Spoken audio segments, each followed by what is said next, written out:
महाराष्ट्र का कनेक्शन और महाराष्ट्र की महाजीत बाजार के लिए क्या मायने रखती है, इस पर हमारी चर्चा चल रही है।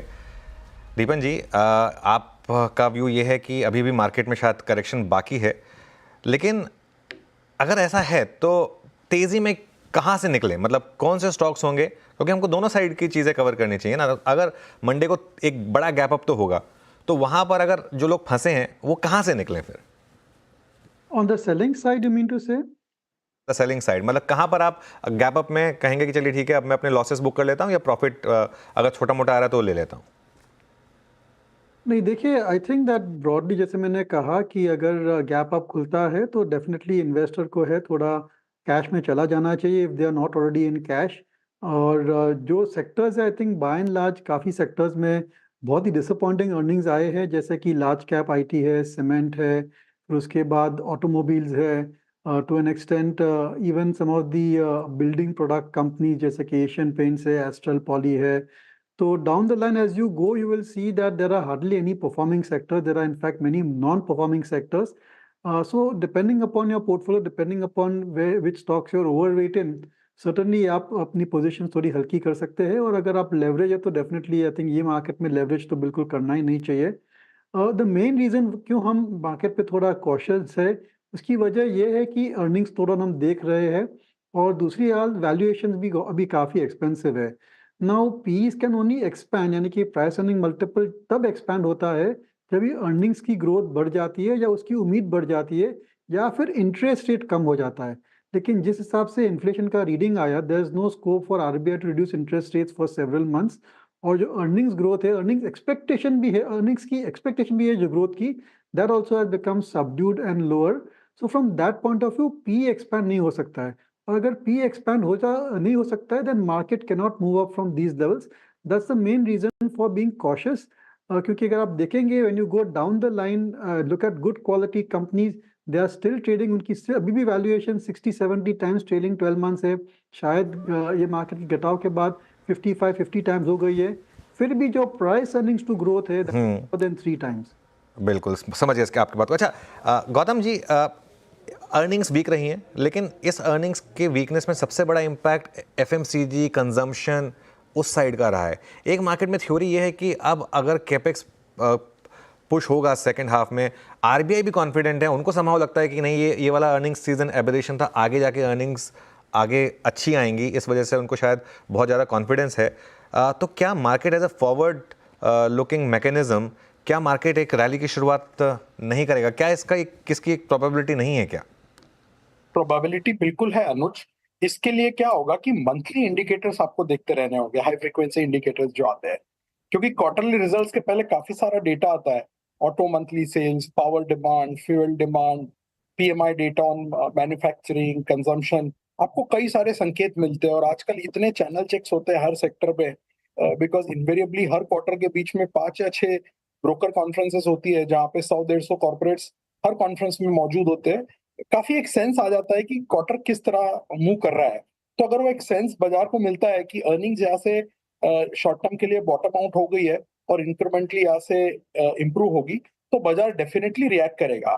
जहां तक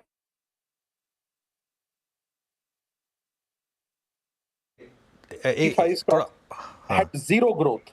In second half, we are expecting 9% growth, right? Similarly, for Nifty, first half we had 4% growth. We are expecting 7% growth in second half. लेकिन कई सारा एबरेशन जो है ये कमोडिटीज के वजह से आया है, metals and oil and gas, क्योंकि वहां पे कमोडिटी के भाव नीचे थे जिन्होंने अर्निंग्स को ड्रैग किया है। अगर यही चीज मैं बिना कमोडिटीज के देखता हूं, तो फर्स्ट हाफ में जो मेरा कवरेज यूनिवर्स का ग्रोथ 0 है वो 13 हो जाता है, और सेकंड हाफ में भी 13 ही रह रहा है। Similarly, for Nifty X commodities, first half is 12% and next half is also 10%.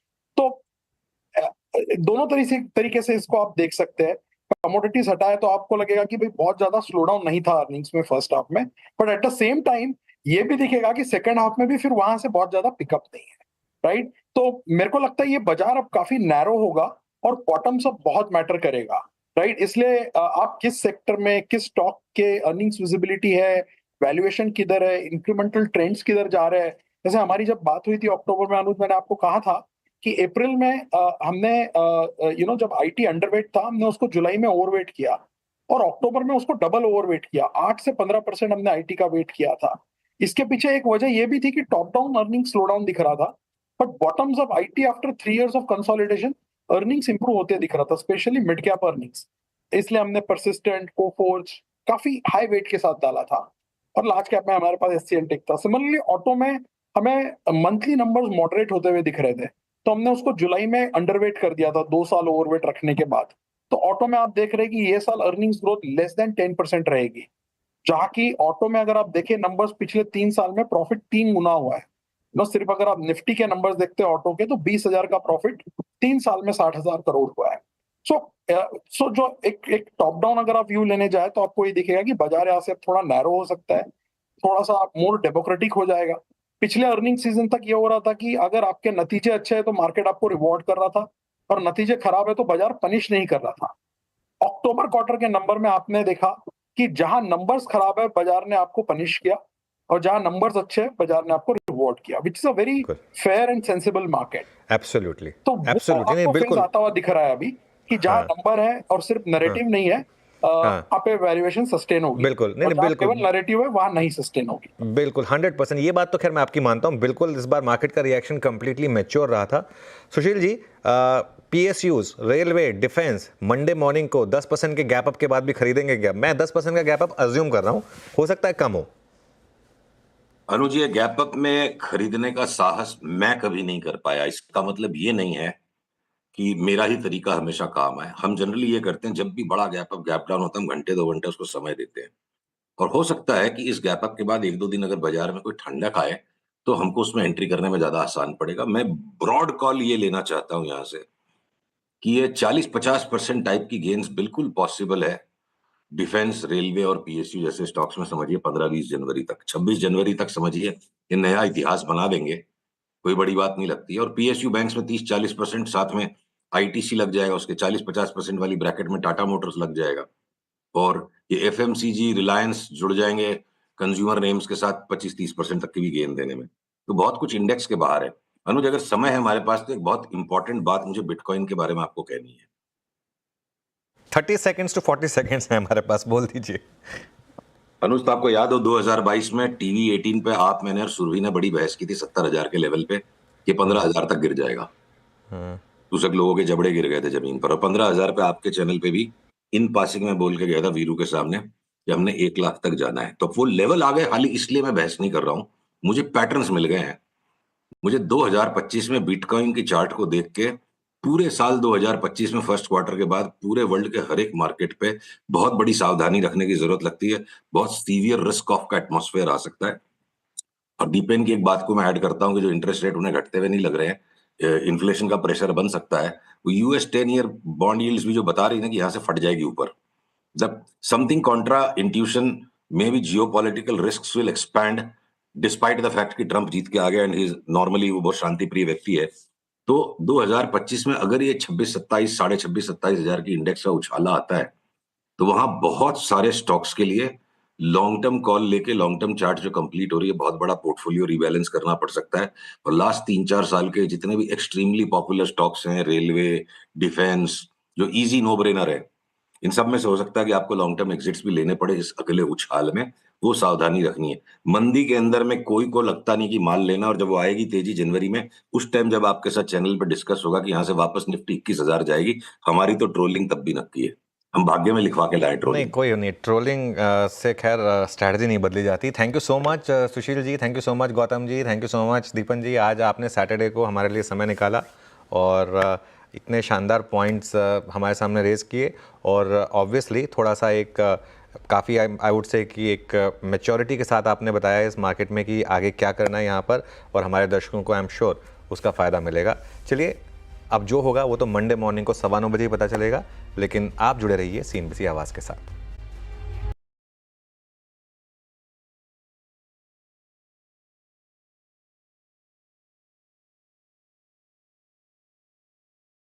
Bear market ख़त्म हो रही है इंडिया में, क्योंकि ये एक नई तेज़ी की शुरुआत होगी। मार्केट ने एक ख़राब खबर के साथ बॉटम बनाया थर्सडे को, वो जो अदानी वाली खबर थी, जो हम लोग सब कंफ्यूज थे कि मार्केट क्यों गिर रहा था। थर्सडे को हमको उसका आंसर मिल गया था। वहाँ पर मार्केट ने एक वापसी की और अब यहाँ पर मार्केट को एक बेस्ट केस आउटकम मिला है नई तेज़ी की शुरुआत करने के लिए। शुक्रवार को मार्केट इसी चीज़ की उम्मीद कर रहा था। जो शुक्रवार को सेकेंड हाफ में रैली आई थी वो यही बता रही थी।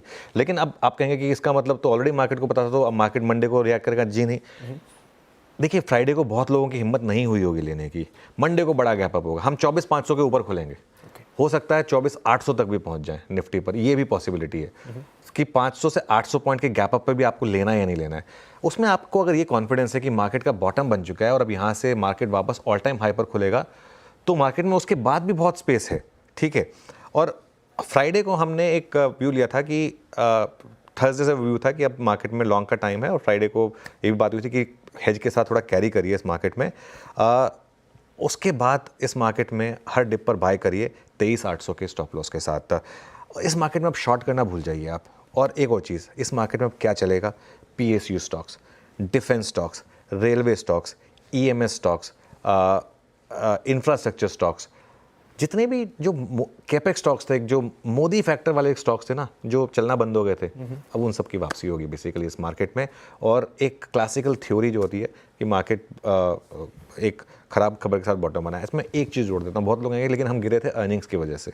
अर्निंग्स क्यों ख़राब हुई थी? अर्निंग्स ख़राब इसलिए हुई थी कि गवर्नमेंट कैपेक्स बहुत कम हो गया था, और वो उसमें एक बहुत बड़ा फैक्टर पॉलिटिकल अनसर्टेनिटी का था। वो आउट ऑफ द वे है। अब आउट ऑफ द वे है वो। अब 2024 का जो लोकसभा इलेक्शन का जो परिणाम था ना, वो एक एज एन एबरेशन देखा जाएगा। एक चीज़ क्लियर है कि वो जो मोदी मैजिक है वो इंटैक्ट है। मार्केट को वही सुनना था और अब वो उसकी कंफर्मेशन मिली है। हरियाणा में मिली थी कुछ हद तक, लेकिन हरियाणा छोटा स्टेट था। ये मैसिव भारत का आई वुड से सबसे इंपॉर्टेंट स्टेट है। यूपी तो सबसे इंपॉर्टेंट है ही, लेकिन महाराष्ट्र और ज़्यादा इंपॉर्टेंट होता है। महाराष्ट्र में इस तरीके के नंबर्स लाना मतलब out of the way. Rural Maharashtra में, अर्बन महाराष्ट्र में, हर जगह ऐसे नंबर्स लाना बहुत बड़ा पॉजिटिव है। राइट। तो आपने मोदी मैजिक की बात की, तो क्या ये मैजिक FIIs को भी अट्रैक्ट करेगा? FII DIs की पोजीशनिंग की बात करें तो वो क्या रह सकती है? देखिए, पहली बात तो फ्राइडे को FIIs की सेलिंग ऑलरेडी काफ़ी कम हो गई। 1200 करोड़ की सेलिंग हुई है FIIs की, जबकि DIs ने 1700 करोड़ के करीब बाय किया है। उससे पहले आप 5-5 हज़ार करोड़ की सेलिंग देख रहे थे। तो कुछ हद तक तो फ्राइडे को ये आई थिंक क्लियर हो गया था थोड़ा सा कि FIIs की तरफ से भी नंबर आ रहे हैं। अब पिछले 38 दिनों में जो हुआ, एक्चुअली उसको भूल जाइए। लॉन्ग शॉट वाला एक ग्राफिक दिखा दीजिए। इसके बाद इंडेक्स में जो लॉन्ग शॉट में बदलाव हुए हैं फ्राइडे को, उस पर आ जाइए। अब आप क्लाइंट्स ने 56,000 लॉन्ग काटे। देखिए, यही होता है, जो वीक हैंड्स होते हैं ना, वो तेज़ी में लॉन्ग काट लेते हैं। FIIs ने शॉर्ट काटे हैं और लॉन्ग ऐड करें। 29,000 लॉन्ग ऐड करें, 17,000 शॉर्ट कट करें उन्होंने। ये सेंस थी उनको, उन्होंने बहुत पैसा बनाया शॉर्टिंग कर करके। फ्राइडे को उन्होंने ना सिर्फ शॉर्ट काटे बल्कि लॉन्ग करें। अब वो इसमें प्रॉफिट बनाएंगे। मंडे को वो लॉन्ग शॉट देखिए आपका सिर्फ FIIs का 29,486 और 17,226। और जो लॉन्ग शॉट की टेबल आएगी आपकी स्क्रीन पर, जो हम 2,21,000 शॉट्स पर पहुंच गए थे, अब हम सिर्फ 1.5 लाख शॉट्स पर आ गए हैं। पोजीशनिंग भी मार्केट की बहुत इंटैक्ट है। लेकिन हमारा पैनल तैयार है, उनके पास चलते हैं। विपिन जी, दीपन मेहता हैं हमारे साथ, गौतम दुग्गड़ हैं और सुशील केडिया हैं हमारे साथ। आप सबका बहुत बहुत स्वागत है। सुशील जी, मैं आपसे शुरुआत करूँगा क्योंकि चैनल पर आपने बहुत बोल्डली कहा था कि ये मार्केट ऑल टाइम हाई लगाएगा। तो क्या आपको ये नंबर्स पता थे? और दूसरी बात, क्या अब वो ऑल टाइम हाई अगले 15 दिन में लग जाएगा या थोड़ा वेट करना पड़ेगा? देखिए, नंबर्स पता तो विष्णु जी के सिवा शायद किसी को नहीं होंगे। ब्रह्मा जी को भी जब वर्क ऑर्डर मिलता है विष्णु जी की मर्जी से, तभी वो बना पाते हैं। ब्रह्मा को भी नहीं पता कल क्या होगा।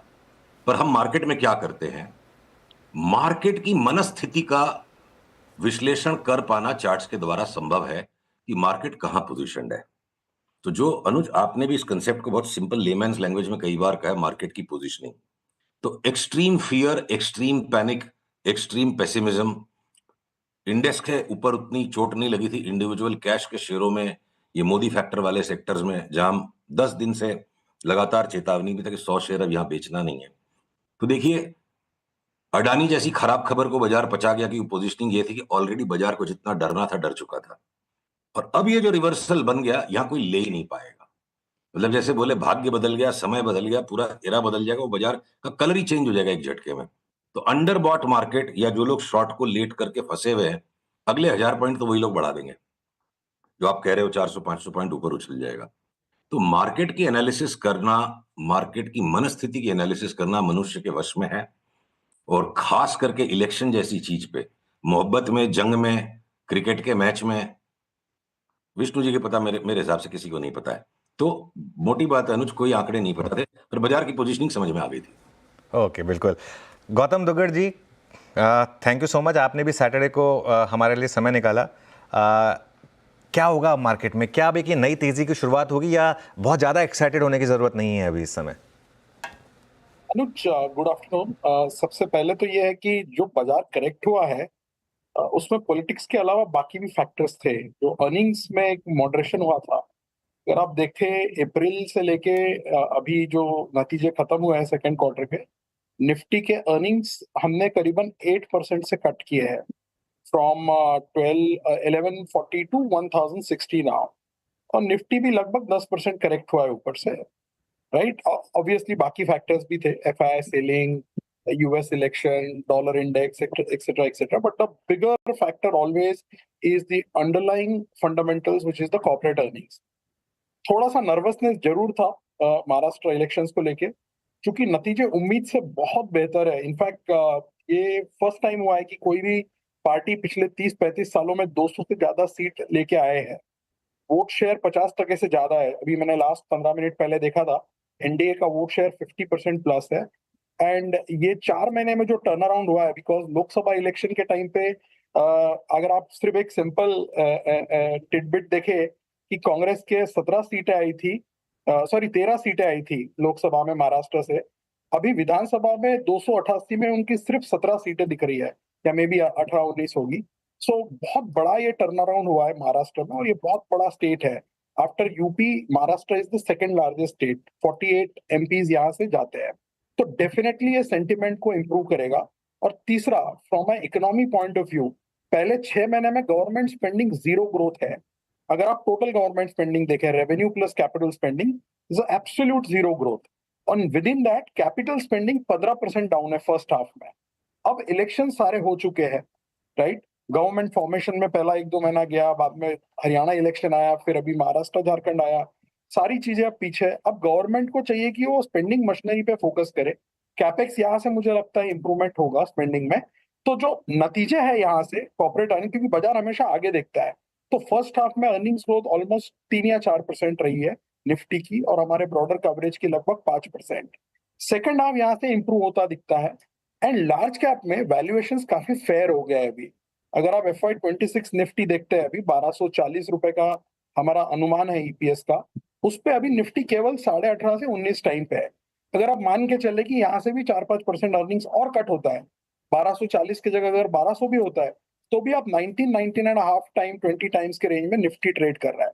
मिड कैप, स्मॉल कैप अभी भी काफी एक्सपेंसिव लेवल पे ट्रेड कर रहा है वैल्यूएशन के हिसाब से, अगर आप देखते तो हमारा जो मॉडल पोर्टफोलियो में बायस रहा है वो लार्ज कैप की तरफ रहा है, डोमेस्टिक सिक्लिकल की तरफ रहा है, प्राइवेट बैंक्स की तरफ रहा है, और आईटी की तरफ पिछले 6 महीने में। मुझे लगता है ये इलेक्शन के बाद थोड़ा बहुत एफआई सेलिंग में कमी आएगा, और जो इंडस्ट्रियल्स काफी करेक्ट हुए थे पिछले 3-4 महीने में, थोड़ा वहां पे रिकवरी होने की मुझे उम्मीद है।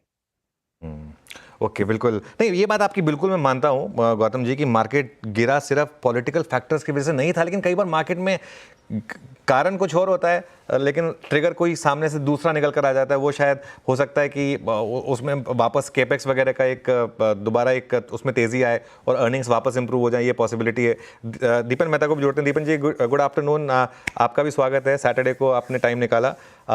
मंडे को क्या करेंगे, बाइंग या सेलिंग गैप अप पर?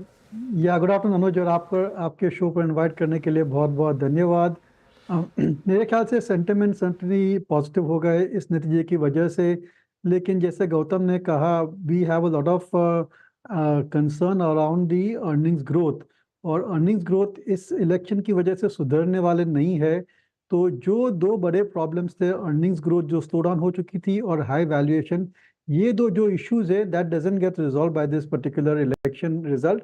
तो मेरे ख्याल से our position still remains cautious, और रैली में हम लोग बेचने का ही एडवाइस देंगे। I know I am in the minority over here, पर हमारा व्यू काफ़ी समय से बेरिश रह चुका है, और ये जो कल हमने रिवर्सल देखी थी, I don't think it is sustainable.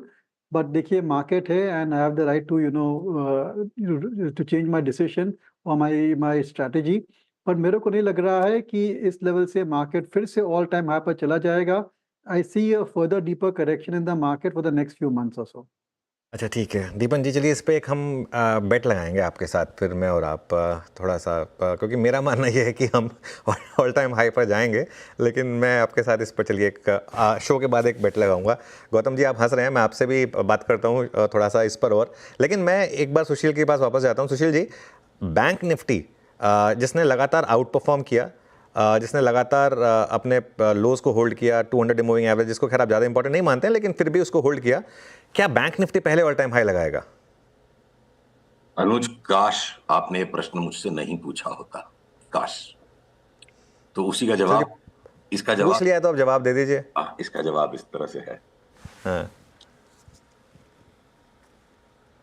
मतलब कुछ हो भी जाएगा, इसका ऑल टाइम हाई आ भी जाएगा, तो इसमें तेजी का दांव लगा के पैसे कमाना बहुत ज्यादा कठिन काम है कंपेयर टू स्ट्रेट फॉरवर्ड पैसा आपको जो दुनिया भर के और सेक्टर्स में बनेगा। तो दूसरे सेक्टर्स में लगाने के लिए इनफ पैसा मिल जाएगा, यहां से वहां से कहां से, तब करेंगे। मतलब बैंक निफ्टी को हमारा प्रेफर्ड सेक्टर नहीं होगा, but within bank Nifty Anuj लगातार 10 दिन से हम ये मेंटेन करके बैठे, पीएनबी में 80% की रिटर्न, एयू बैंक यहाँ से 35-40% उछल जाएगा, या आपके बैंक ऑफ बड़ौदा 50-60% बढ़ जाएगा, पीएसयू बैंक जोर से स्पर्ट कर जाएंगे, छोटे वाले जितने भी बैंक से बढ़ जाएंगे, और ये आपके आईसीआईसी और एचडीएफसी बैंक, ये लार्जेस्ट दो बैंक हताश कर सकते हैं। तो छल कपट होगा, पर लार्जली जब पूरे बाजार को ऊपर फटना है तो छोटे वाले बैंक्स तो स्ट्रेट फॉरवर्ड सीधे बैट से छक्का मारने वाले स्टॉक के चार्ट्स हैं, और दुनिया भर के बाकी के सेक्टर्स हमें ज्यादा सरल पैसा दिखता है। ये एचडीएफसी और आईसीआईसीआई बैंक ने ना थोड़ा क्लेश मचाया हुआ है। अच्छा गौतम जी, अब आपके उस पॉइंट पर वापस आता हूँ। एफआई की सेलिंग आपने कहा कि शायद थोड़ी कम होगी, हमने फ्राइडे को ही देख लिया, वो फ्राइडे को ही एफआई की सेलिंग कम थी और उन्होंने इंडेक्स में शॉर्ट्स भी अपने काटे और लॉन्ग भी थोड़े से ऐड करे। आप आई एम श्योर आपकी आपस में चंदन से और बाकी रामदेव सर से ही बात होती होगी। क्या यहाँ से, क्योंकि पोजीशनिंग मार्केट की इतनी ज़्यादा वीक है, इतनी ज़्यादा बेरिश है, और कुछ नहीं तो एक बार के लिए निफ्टी में 1000-1500 पॉइंट की रैली बनती है ना गौतम जी? से अनुज, आप जब 500,000 पॉइंट आजकल मूवमेंट होना बड़ी बात नहीं, क्योंकि आप 25,000 के करीब निफ्टी पे बात कर रहे हैं, तो उस पे 500 और 1000 पॉइंट इज हार्डली 3-4%। तो वो हो भी सकता है, but I am not denying that. इसलिए आपने देखा कि थोड़ा बहुत बाजार को भी सेंस रहा था एग्जिट पोल्स के बाद। I think axis my India का भी नंबर आया था डे बिफोर यस्टरडे, जहां उन्होंने करीबन 180-175 सीट्स का प्रेडिक्शन किया था फॉर महायुति। तो थोड़ा बहुत मेरे को लगता है कल का जो मूव था बाजारों में, वो प्रीएम्प्ट कर रहा था महाराष्ट्र इलेक्शन के रिजल्ट्स को। बट देखिए क्या होता है अनुज, ये स्टेट इलेक्शंस का जो दौर रहता है, ये 4-5 दिन बाजार में रेलेवेंट होता है। और आजकल इलेक्शन और बाकी बहुत सारी चीजें जो है ना, इसका न्यूज साइकिल बहुत फास्ट मूवमेंट होता है, राइट? बिकॉज आप ये भी ध्यान रखिए कि जियो पॉलिटिक्स में भी काफी उथल पुथल हो रही है, और जिसका इम्पैक्ट सीधा बाजारों पे गिरता है, स्पेशली इन एफआई पोजिशनिंग। तो मेरे हिसाब से एक एक शॉर्ट टर्म रिबाउंड आना कोई बड़ी बात नहीं होगी, लेकिन वो सस्टेन करने के लिए सबसे जरूरी है कि कॉर्पोरेट अर्निंग्स में थोड़ा बहुत इंप्रूवमेंट आए। बिकॉज हम पहली बार देख रहे हैं पिछले 5 सालों में जहां पे अर्निंग्स ग्रोथ सिंगल डिजिट में आ रहा है। आपको याद होगा 2020 से 2024 में निफ्टी या ब्रॉडर मार्केट का अर्निंग सीएजीआर करीबन 24 से 26% था। अब इस साल 5% है और अगले साल का अनुमान हमारा 17% है। इसमें क्या हुआ है अनुज, एक एक जो अच्छी चीज ये हुई है, पिछला जो करेक्शन आया है 5-6 महीने से, जो बाजार एक रेंज में आ गया है, आज के डेट पे अगर आप देखते हैं तो ट्रेलिंग 3 ईयर बेसिस पे as of yesterday's closing Nifty has given you only 11% CAGR returns on a 3 year basis, जो कोई बहुत ज्यादा ये नहीं है। हाँ, मिड कैप और स्मॉल कैप इंडेक्स ने 20 और 17% का सीएजीआर दिया है आज भी, अगर आप ट्रेलिंग 3 ईयर्स देखते हैं। इसलिए मैं फिर से वही बात दोहरा रहा हूं कि लार्ज कैप में आपको कई सारे अपॉर्चुनिटीज ओपन हो गए अभी ये करेक्शन की वजह से। जैसे मैं देख रहा था 2Q FY25 के नतीजे के बाद कौन से ऐसे विनिंग स्टॉक्स या सेक्टर है जहां पे despite muted result season bottom up stocks have done well on earnings. So चाहिए आप एसबीआई देख लीजिए, M&M देख लीजिए, L&T देख लीजिए, हर एक सेक्टर में ऐसे एक या दो स्टॉक जरूर आपको निकल के मिलेंगे जहां पे इंडिविजुअल बॉटम अप लेवल पे अर्निंग्स काफी स्ट्रांग रही है। ट्रेंट हो, चाहे पेज इंडस्ट्रीज हो, मैनकाइंड हो, I mean every sector you have one or two such ideas where stocks have corrected and earnings have done well. So now थोड़ी room create हो गई है वहां पे अपसाइड के लिए। तो मुझे लगता है इन्वेस्टर्स को उस पे ज्यादा फोकस करना चाहिए, क्योंकि मैक्रो लेवल पे कई सारे न्यूज फ्लो आते रहेंगे जाते रहेंगे, वो ज्यादा दिन रेलेवेंट नहीं रहता है। बिल्कुल नहीं, बहुत बहुत बहुत सही बात कही आपने।